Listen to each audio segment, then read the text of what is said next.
My name is Joanne Newton. I am a master's level counselor. I'm a licensed professional counselor. Just to give you a little background, because some of you I don't know, you're like, well, who is this person and how does she know all of this stuff? Well, even though I might look young, I'm not. Thank you, Lord, for that.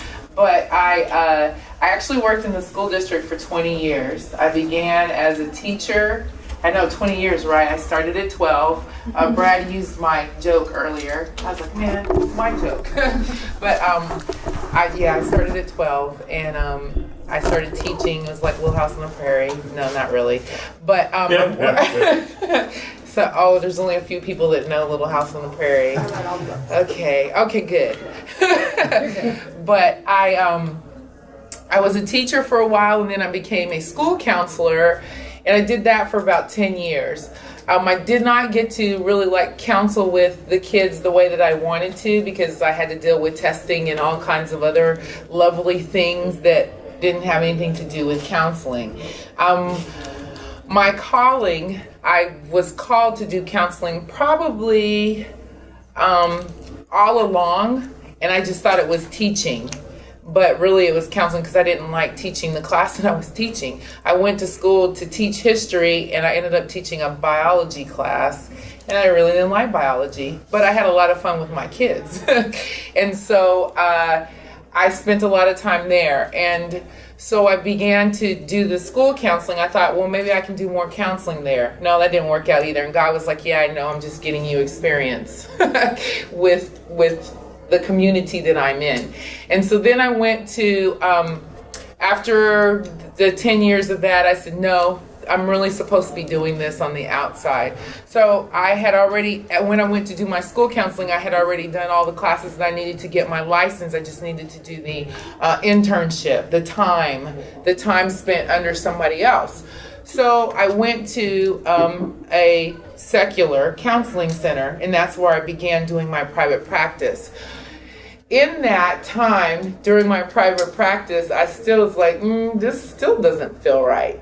You know, I'm doing counseling and it's great, and under the rules and laws in counseling, I felt tied down and not really free. So during that time, I was able to go, I was a member of Faith Point Church, and that's a beautiful story in itself, but we don't have enough time how I got there. I started going there, and I felt a call to be there at the church. And actually, Pastor Joe, who's in here, we sat down had several meetings about how was that going to look? What is that going to look like? That's what he would ask me. Well, what does that look like? I was like, I don't know. I don't know what that looks like. And so this relationship began with what I was going to do at Faith Point, and it's blossomed, and a story comes out of that. So that is where I began and how I got to where I'm at. I didn't pop up out of the ground. Actually, this has been years and years. The Lord has worked this in me for years and years. And so now I get to share with you guys, how does that look in your church? You know, what is all of these different titles? What is all of this different stuff? And I want to go back and start at the beginning, where it really starts, where everything starts. And that's the Word. That's the Word. So I want to give you these scriptures so that we can all be on the same sheet of music in the same mindset. And that is Exodus 18. And I'm actually going to read this because I want you to think about it. I want you to hear my heart. Exodus 18, 12 through 26. It says, then Jethro, Moses' father-in-law, took a put my glasses on so I can actually see it. Oh, look at there. Burnt offering and other sacrifices to offer to God. And Aaron came with all the elders of Israel to eat bread with Moses' father-in-law before God. And so it was on the next day that Moses sat to judge the people, and the people stood before Moses from morning until evening. From morning until evening. So when Moses' father-in-law saw all that he did for the people, he said, what is this thing that you are doing for the people? Why do you alone sit, and all the people stand before you from morning until evening? And Moses said to his father-in-law, because the people come to me to inquire of God. When they have difficulty, they come to me, and I judge between one and another, and I make known the statutes of God and his laws. I'm going to stop right there. Did you hear that? That was more than one thing. That wasn't just all one thing. He was doing different things. He talked about problems. He talked about judging. He fights, and he talked about the word. So there was a lot of things that he was doing. It wasn't just one thing. Sometimes I think we skip through that and think it's all one thing, but it's not. So Moses' father-in-law said to him, the thing that you do is not good. Both you and these people who are with you will surely wear yourselves out. For this thing is too much for you. You are not able to perform it by yourself. Listen now to my voice. I will give you counsel, and God will be with you. Listen now to my voice. I will give you counsel, and God will be with you. Did God say that? No, Jethro said that.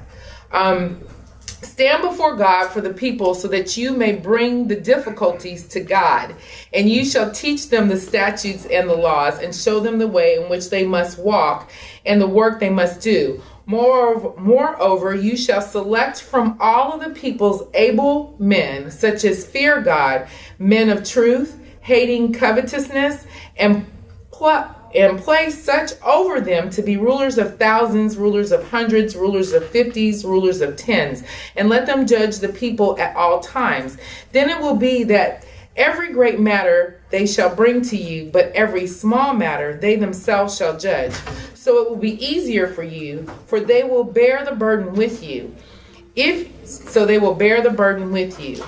So if you do this thing, and God so commands you, then you will be able to endure, and all this people will also go into their place in peace. So Moses heeded the voice of his father-in-law and did all that he had said. And Moses chose able men out of all Israel and made them heads over the people, rulers of thousands, rulers of hundreds, rulers of 50s, rulers of 10s. So they judged the people at all times. The hard cases they brought to Moses, but they judged every small case themselves. I read that because a lot of times, even on that the chart up there, actually there are different positions, there are different things that everyone gets to participate with throughout the church. And one of them that kind of gets looked over, or the pastors all try to do, is counseling, is actually counseling. And yes, pastors do have that knowledge, that spiritual knowledge. They do have those things going with them. But if you look at what time it takes to do counseling and what kind of emphasis goes into that, then it's kind of like back when he was talking about morning to evening. So I just want y'all to think about that thought pattern while I'm going through this. He is not the Lone Ranger. The pastor's not the lone. Pastors should not feel like the Lone Ranger. And there are different things. There's the youth ministry and finances and all of the different things. There are different areas, but counseling is one of those areas that kind of go, oh, well, the pastor will take care of that. Depends on where you're at. So, but what I wanted to give to you also, just to make emphasis on that, but Moses' hands became heavy. Exodus 17:12. So they took a stone and put it under him, and he sat on it. And Aaron and Hur supported his hands, one on one side and the other on the other side, and his hands were steady until the going down of the sun. And then I wanted to bring to you Exodus 18:14 back. I just read that a few minutes ago, but I wanted to emphasize it again. So when Moses' father-in-law saw all that he did for the people, he said, what is this thing that you are doing for the people? Why do you alone sit and all the people stand before you from morning until evening? So that's the mindset that I want to start with. I want to look at today's world. Strike is what the theme of our conference is strike while the iron is hot. So I want to look at where are we looking at for the iron to be hot? We're looking in the community. We're looking at the people. And so in today's world, there are many things that are going on, and it can be looked at as trauma, sexual abuse, physical abuse, violence, divorce.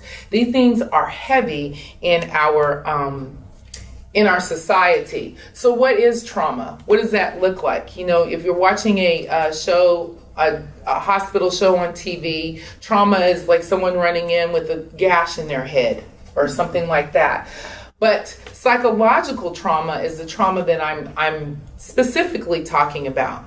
Psychological trauma is a type of damage to the mind that occurs as a result of severely distressing event. Trauma is often the result of an overwhelming amount of stress that exceeds one's ability to cope or integrate the emotions involved with that experience.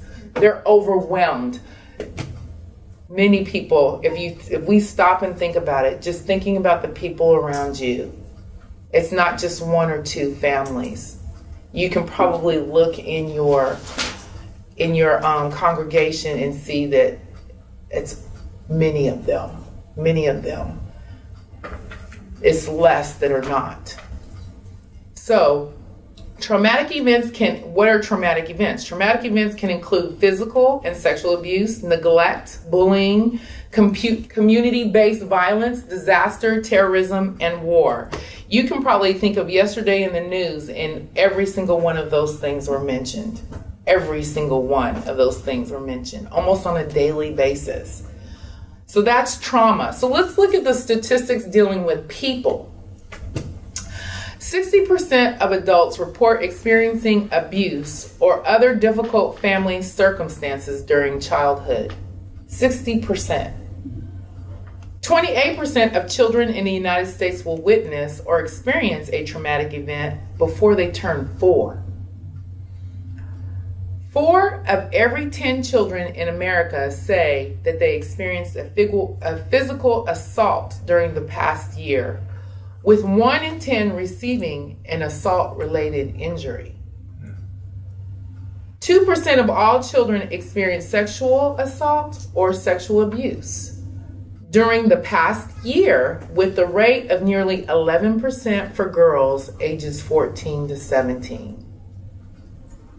Nearly 14% of children repeatedly experience maltreatment by a caregiver, including nearly 4% who experienced physical abuse. 1 in 4 children was the victim of robbery, vandalism, or theft during the previous year. More than 13% of children reported being physically bullied, while more than 1 in 3 said that they have been emotionally bullied. 1 in 3. 1 in 5 children witnessed violence in their family or the neighborhood during the previous year. In 1 year, 39% of children between the ages of 12 and 17 reported witnessing violence. 39%. 17% reported being a victim of physical assault, and 8% reported being a victim of sexual assault. Okay, I can go on with this. More than 60% of youth aged 17 and younger have been exposed to crime, violence, and abuse, either directly or indirectly. And you're probably wondering, okay, you're saying all of these things about children. You're saying all these things about children. You know, that's good. We want to pinpoint the children, but we're just talking about children. Well, here's the connection. As the number of traumatic events experienced during childhood increases, the risk of following health problems in adulthood increases. Depression, alcoholism, drug abuse, suicide attempts, heart and liver diseases, pregnancy problems, high stress, uncontrollable anger, and family, financial, and job problems. So all of those statistics that I just named actually are going to affect them as adults, because we say, oh, well, the parents need to take care of that. That's something that the parents need to do. Well, Those parents are the statistics that I just told you prior, that they had experienced those things, and that is the reason why they reacted or had those issues. So it's a vicious circle, and that vicious circle is only getting larger rather than smaller. So strike while the iron is hot. I think it's pretty hot. I think it's pretty hot. It's pretty hot right now. So here, let me tell you guys how hot it is. People who have experienced trauma are 15 times more likely to attempt suicide, 4 times more likely to become an alcoholic, 4 times more likely to develop sexually transmitted disease, 4 times more likely to inject drugs, 3 times more likely to be on antidepressant medication, 3 times more likely to be absent from work, 3 times more likely to experience depression, 3 times more likely to have serious job problems, 2.5 more times likely to smoke, 2 times more likely to develop chronic obstructive pulmonary disease, and 2 times more likely to have a serious financial problem. All of those things are the things that people are oppressed with, and they cannot think about other things that are going on in their life. They can't think about those things because of those problems, because of the trauma in their life. So I give you that information because I want to go back to Moses. That's what Moses was dealing with. But remember, he had 3 jobs. He had to deal with all of that I just said, because nothing new happens under the sun. He had to deal with all of that, and he had to deal with the spiritual health of the people, because they were all learning. You know, it was Moses' back. They were oppressed by Egypt for so long. They didn't know. You know, it's all new Christians. So he had to teach them, and then he also had to be a judge. He was the legal system as well. That's a lot. That's a lot to do. And we take care of those places. And he is able to take care of those things as the leader. A pastor is able to take care of them, but that cannot be his focus. That can't be his focus. And so you say, well, where does it talk about counseling in the Bible? You know, we have all of these other things that they talk about, all of those things, but what about counseling? In the New King James Version, it is mentioned 89 times. Counsel is mentioned 89 times in the New King James. Right. And let me give you 3 of them that I thought were pretty important. Well, they're all important, of course. But for they are a nation void of counsel, nor is there any understanding in them. A wise man will hear and increase learning, and a man of understanding will attain wise counsel. That's Proverbs 1 and 5. The other one was Deuteronomy 32:28. Where there is no counsel, the people fall, but in the multitude of counselors there is safety. And it wasn't just talking about God, because it said, but in the multitude of counselors. So he wasn't talking just about the Holy Spirit. He wasn't just talking about that. He said the multitude of counselors. So I bring that to you, the importance of counseling in your church. That right there, the word preaches that. You know, it is important to be in your church, to have that. It has been in the past. Counseling has historically been a function of the church. Christian counseling was established as a part of the field between 1950 and 1997. Unlike secular, before I get into that, so that's counseling. So the next thing that people get afraid of, they're like, well, okay, there's counselors. What different types of counselors do they have? What is counseling? What exactly does that entail? Okay, so according to the American Counseling Association, counseling is defined as a professional relationship that empowers diverse individuals, families, and groups to accomplish mental health, wellness, education, and career goals. Counseling involves helping people make needed changes in the ways of thinking, feeling, and behaving, and is a goal-based collaborative process involving a non-judgmental, supportive counselor who works non-judgmental, supportive counselor who works with a client in telling his or her story, setting viable goals, and developing strategies and plans necessary to accomplish these goals. That's a lot. That's a lot for one person to do. For some people, this process takes a small amount of time. In some cases, as little as 1 or 2 sessions. For others, the process may take longer.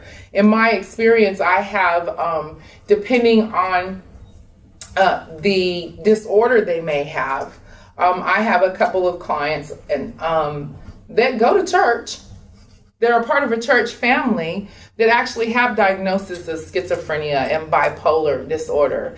That is something that's a chemical imbalance that counseling is a long-term thing. So can you imagine a pastor having to take a time out to actually sit with someone, but do they deserve that time? They do. They do deserve it. So the other thing that we think about is, who are these people that are going to be the counselors? And that goes into the type of counselors there are. You have a pastoral counselor, which just says pastoral. And a pastoral counselor is concerning or appropriate to the giving of spiritual guidance. That is their main goal, is spiritual guidance. Amen. A biblical counselor, in simple terms, biblical counseling is ministering scripture to those who face struggles in life or who desire wisdom or God's direction. So biblical counseling. A professional counselor, a professional relationship that empowers diverse individuals, families, and groups to accomplish mental health, wellness, education, and career goals. Counselors work with clients on strategies to overcome obstacles and personal challenges that they are facing. Okay, so those are the 3 types of counselors that we're talking about. That was my question in the beginning. You know, is it pastoral, biblical, or professional counseling? What's the answer to the question after saying all those definitions? All the above. Yeah. All of the above. So that's the thing that we have to keep in our mind when we're thinking about what is that going to look like in our church. God already knew that because he already put all the scriptures in for us to follow and go, okay, this is what we need to do. So what's our plan of action? In your church, it's going to be different than somebody else's church. It's looking at the community. It's knowing, you know what, the things that Brad talked about. I can't sit here and give you a pat plan. Okay, this is what you guys need to do in order to have that taken care of in your church. You actually had to look at your church and think about the definitions that I said and know that it has to be a little bit of all of that. You know, we think about, oh, it's, you know, a secular counselor. Yeah, they don't need to be in the church. They don't need to do that. But they have an expertise. They have an expertise that is specific and focused to things of that nature. Pastors don't go to school and talk about and learn about schizophrenia necessarily and know the symptoms of that. They don't go, you know, in their ministry school, I don't think they talk about that. Can y'all tell me? I don't think they talk about that. No. So. My seminary we did. You did? Yes, well, great. That is amazing. That is amazing that they talk to you about it, because then you definitely will be able to look at that person and say, I need to refer you to someone else because I'm not going to be able to see you every week, right? So depends on your type of counseling you're looking at. Right, exactly. And so, yes, and so it is a team effort. I'm glad that you said it that way, because it is a team effort. It needs a little bit of all of that. I thank God that I'm in the place that I'm in, because I get to do just about all of the above, you know. But I am not in all of the different places that there are, because I have my license. I have the biblical background, and I didn't go to ministry school. I did not go to ministry school, but I do have the biblical background. And so what do you do in your church? What do you do? There's so many different ways that you can look at it. There's so many different ways. And so I'm going to discuss with you a couple of those ways. First, obviously, if you're looking at your community, you need to pray about whatever's in your community. What is your community need? Okay, what is your community? Pastor Joe and I were having a discussion actually yesterday, and that's the truth. You have to pray where God leads you, and then what is that need there? What is the need there? The place that we are located is in Fort Hood, Texas. And so in Fort Hood, Texas, the group of people or the community that we live in, there are a lot of traumatic things going on because we're in a military community. So our emphasis on what types of issues there are in that community are large. There's just a cornucopia of those types of issues. And so the heart of Pastor Scott is to be community-based.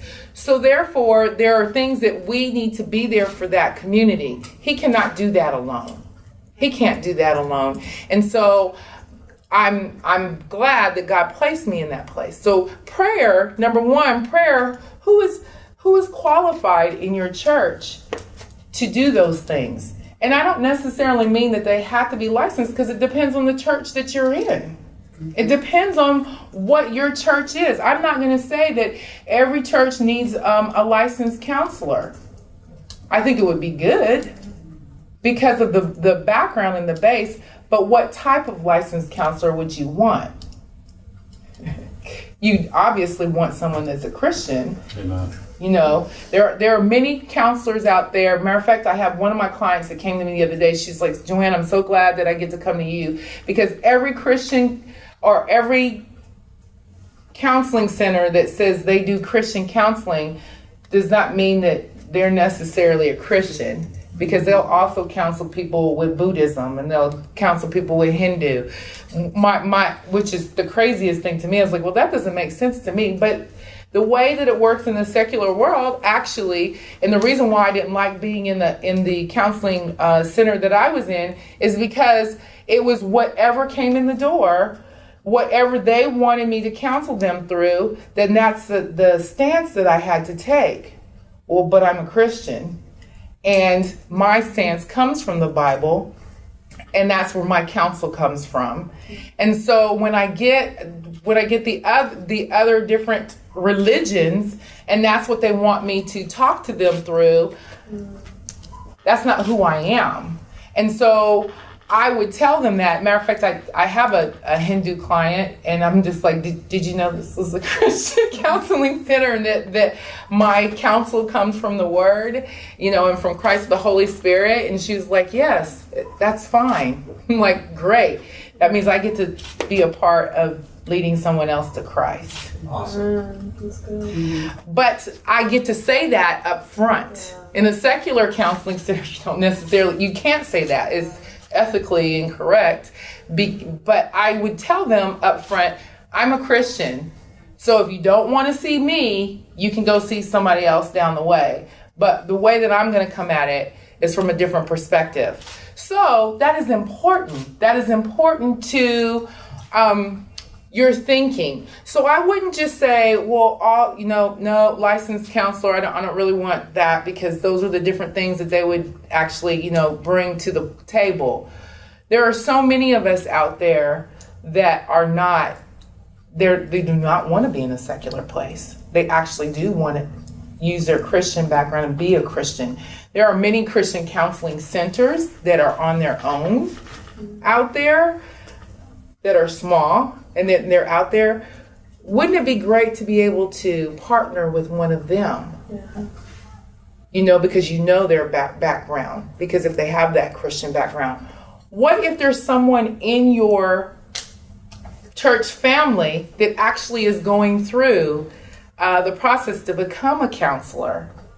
They're taking the classes. They're in the master's level program. Melissa just told me a few minutes ago, it was funny that she's in the counseling program.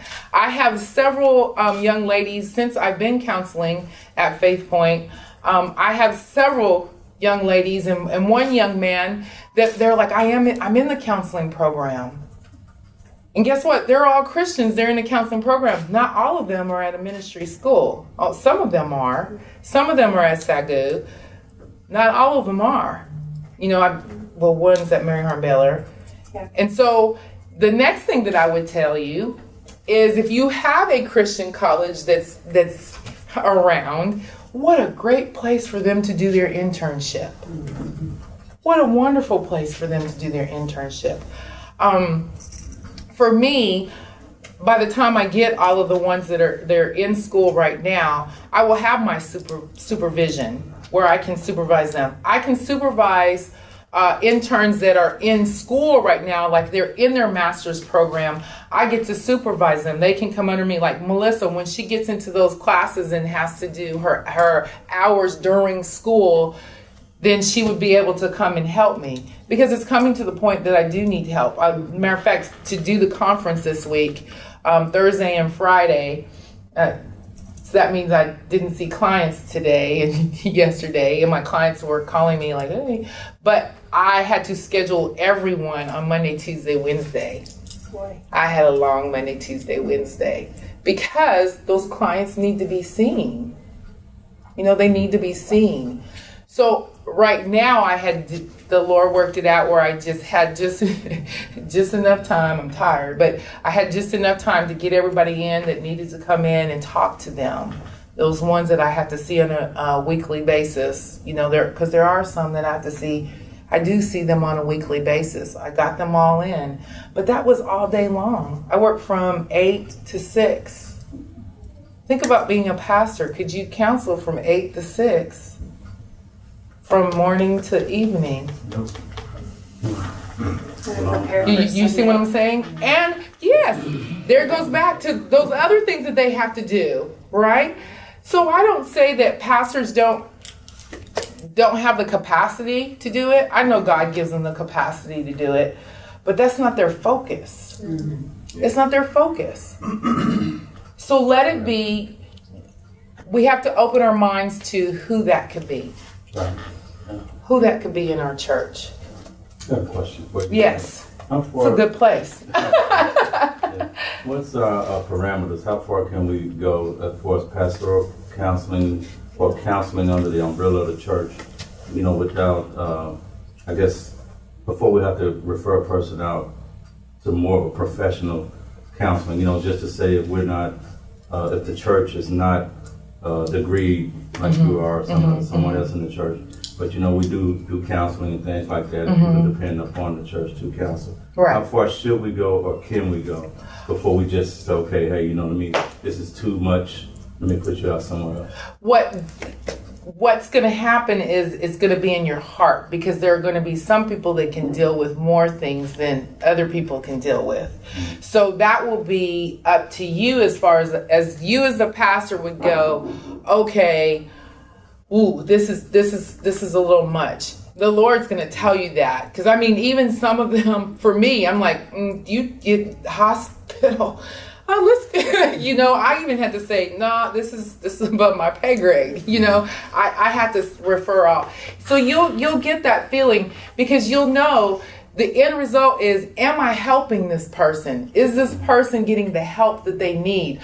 Are there some things that I don't really understand in my focus, in the focus that I have, that needs to be with them? As far as like them having disorders and things that that they're going to. So that's the time that you're like, if you know that you're not going to be able to spend the time on that and actually really know how to get them to that, then it's like, okay, I need to refer them out. Does that answer the question? That's the time. I can't say that there's certain things, oh, well, if you do this or you do this. Now, there is one thing that I know that no one wants on their heart. No one wants on their heart, and that's dealing with people with suicide that they want to be to kill themselves. You don't want to be alone in that. We don't even want to be alone as a licensed professional. So, we don't even want to be alone in that, in dealing with that. And so a lot of times getting that extra person to actually deal with that and to get to the root of the problem. Because suicide isn't something that someone just wakes up one day and say, I think I'm going to kill myself today. That's not what happens. There's a root of it somewhere. Who has the time to go to the root of the problem to figure out where that is? Because there's not just steps that are gonna, oh, you'll be all right. Here, this is what you do. This is what you do. If you do this, if you drink orange juice and, read your word and write 10 scriptures down. And I mean, I'm making light of it, but it's the truth. If you give them these things, these tasks to do, that's not gonna make that feeling go away. So you have to have somebody that's gonna work with them to get to the root of the problem. And that's that time stuff. Right. That's that time. My thing, I said at the end of my thing here, Joanne said, it just to wrap up in her head, individual time spent. That is so important. The individual time spent. Yeah. If that individual, this goes along with your question as well, if that individual needs more time, more that's going to get them to where they need to be, and you don't have that time, that's the time that you need to get somebody else. And of course, like with finances, if you have someone that's having financial issues, you're gonna send them to a financial advisor, right? Please don't send them to me, 'cause they'll be worse. Right, Pastor Joe? Yes. I was in counseling. Okay, all right. So, but that truthfully, you wouldn't send a financial advisor for someone that wants to commit suicide. You send someone that has the background to understand how to get to the root of that problem. So that's where your licensed person comes into play. If you're in a large church and that's what it's, or not a large church, you're in a small church and that's what it calls for, you find yourself having that God is bringing a lot of people with these types of issues, go back to Moses. Moses needed a team. He needed somebody of course you get somebody that actually has a focus in that. That's my focus. I'm not focused on, Sunday morning doing the sermon. That's not my focus. I'm not focused on that. I'm not focused on, I have been in the past, but I'm not focused on the youth program. I did that too, by the way. I was a youth director for 4.5, almost 5 years. I did that as well. But that's not my focus. That's not my focus. My focus is on the mental health of our people. It's awesome. So that they can be open to what the Spirit says. Part of the team. Yes, Pastor Jeff. So